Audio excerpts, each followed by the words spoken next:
Are we good to play the video? Awesome. Rule on this team. What is that rule, Twiggy? ELE. That's right, ELE. What does ELE stand for? Everybody love everybody. Everybody love everybody. Right there up on the wall.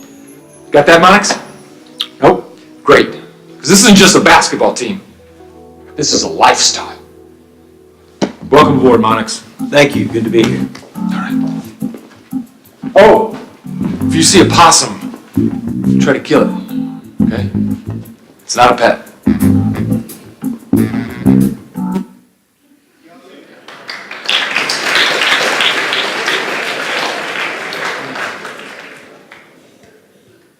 Good morning, everyone. So, as you can probably tell, I'm going to talk about love. Yeah, me, a senior, is about to talk about love to the whole school. So I looked up the definition of love, and what I have is that love can be defined as this intense feeling of deep affection.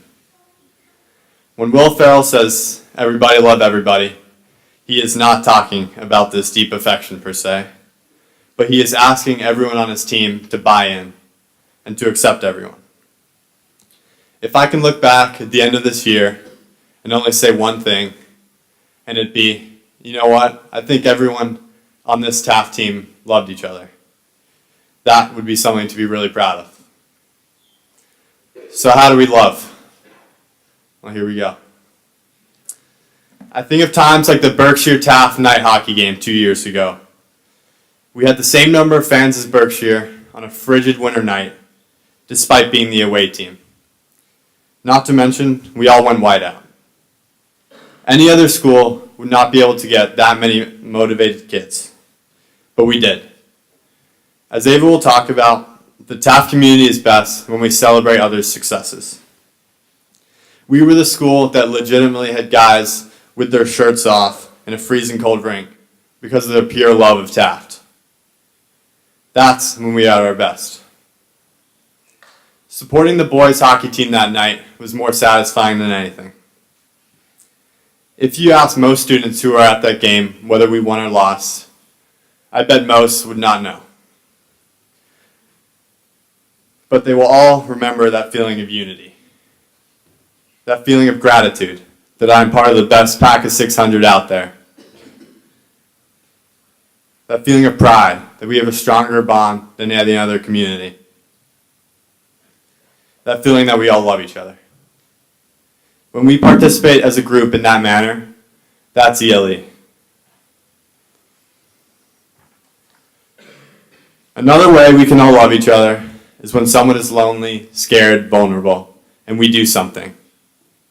That is how we, as a community, make sure everyone feels loved.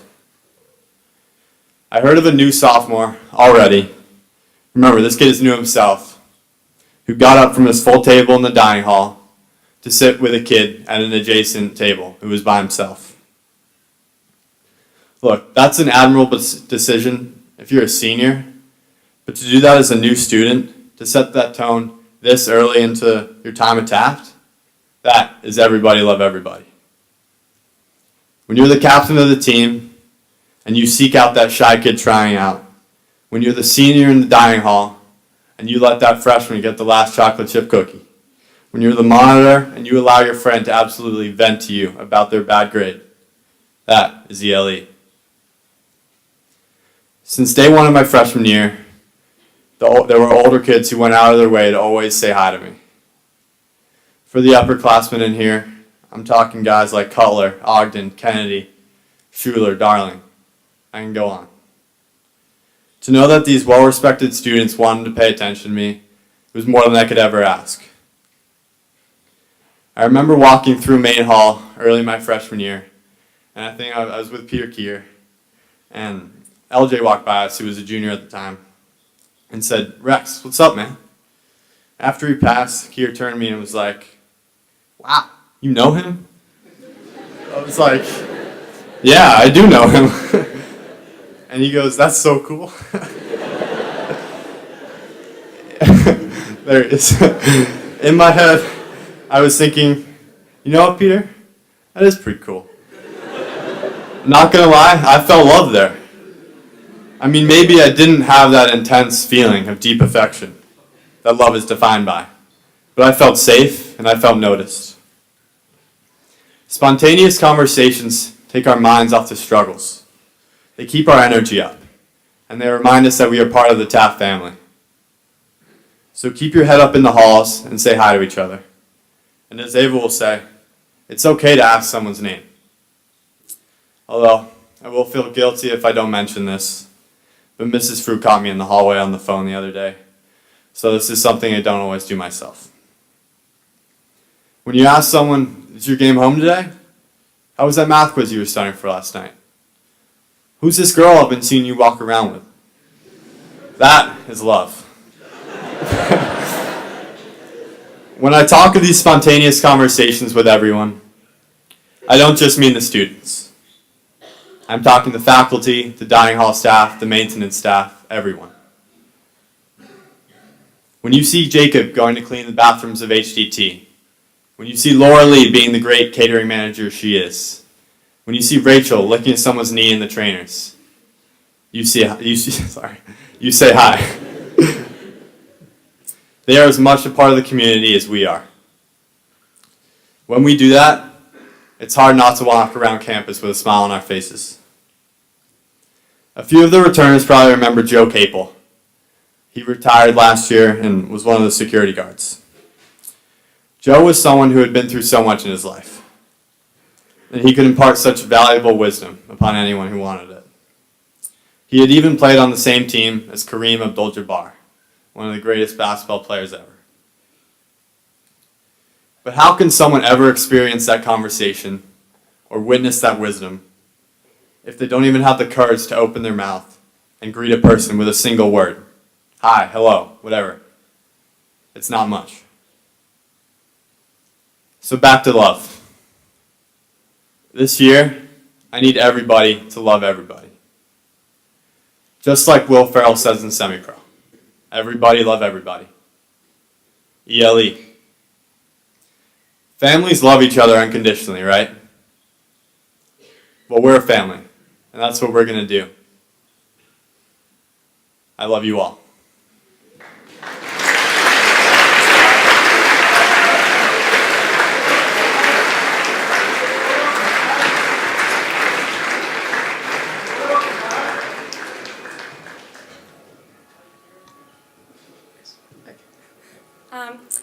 I'm going to start this speech with a story the admissions team probably doesn't want to hear. So, Mrs. O'Shea, if you're in here, please close your ears. Promise this is before your tour guide competitions. Okay, here it is. I hated my first tour at Taft. I mean, absolutely hated. Not the kind of tour where you don't really feel the vibes. No, I mean a tour where my mom and I spent the entire ride home talking about how we could not understand how people went to Taft and could possibly bear going to school there, never mind enjoy it. I honestly have no real reason for why I applied, but obviously I did. Looking back, I can't believe how much I disliked the place I now call my home. I also realized why I hated it. It was one of those freezing cold days in December, and to make matters worse, a Wednesday. Meaning everyone was either huddled away in their rooms or had left for games, so I legitimately did not see one other student besides my tour guide, who happened to be a senior boy with whom I had nothing in common with. I hadn't liked Taft because I hadn't met the people.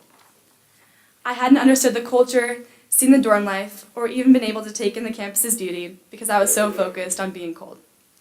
Thank God I came back to visit day.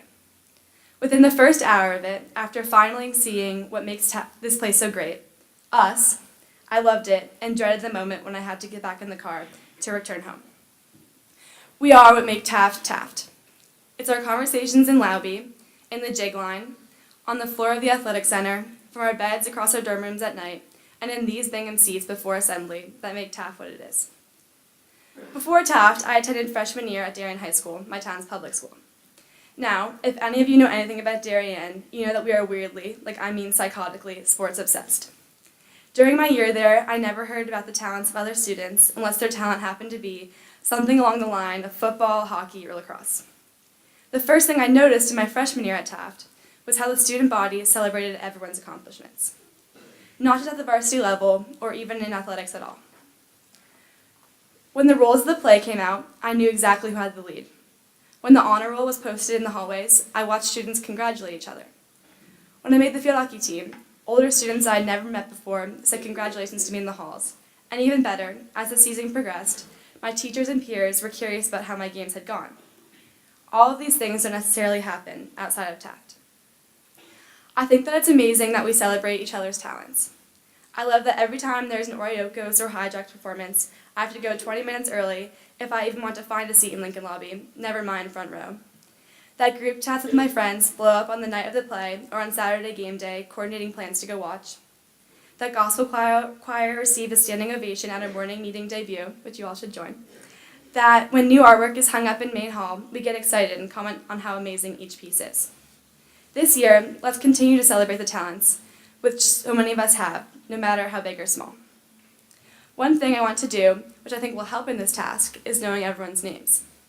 Everyone in my grade may remember Manny Capiz doing the same thing in his speech our freshman year. Basically, I know we are already 9 days into school, so it seems like we should know everyone's names with whom we cross paths with. However, this is definitely not the case. I think we all know the feeling of not catching someone's name during an icebreaker, and then just never really figuring it out. It slips past you, and soon you've been going to school with them for a few years, and you still don't know their name. Let's try to fix this problem for new and old students alike. I'm saying that starting now, it's officially not awkward to ask someone for their name, even if you've already sat next to them for like 3 classes already. Let's learn each other's names so that one day when that currently nameless face does something amazing, you can be the first to congratulate them. I'm confident that each and every one of you will at some point this year be the person who needs this celebration I keep talking about, and I can't wait to watch. I wanted to start this trend by shouting out a few people I think we should celebrate right now. First of all, shout out to Julia, Dylan, Chase, Jack, and the rest of the video team for organizing and making an amazing colors video, and already back at it again with our D2I video, so get excited for assembly on Saturday. I want to shout out Jenna Guglini for her amazing and diving saves in our field hockey game against Milton that led us to the win yesterday. Christopher, who I've heard has an amazing infomercial-like voice which will debut in the play this fall. Libby Dolan, who can draw incredible cartoons as well as a wolf in only 30 seconds. That new sophomore Rex talked about, who sat with a lone kid at lunch. Kaylee Smith, who can do the running man while impersonating characters from The Godfather. Contact me for a video. Chance, who I heard was really getting down at the dance and was incredibly good. The girl on white team who volunteered to do the dizzy bat at Super Sunday when no one else would. And finally, Posey and Lily for having the coolest dorm room I've ever seen. So here's to ELE, to championing our talents and picking each other up in those moments in between. To commending your peers, not competing with them. To a year where in June, when your car pulls out of Taft's driveway, you can honestly say that in some way, at some point, you were loved and you were celebrated. Thank you. Have a great day, everyone.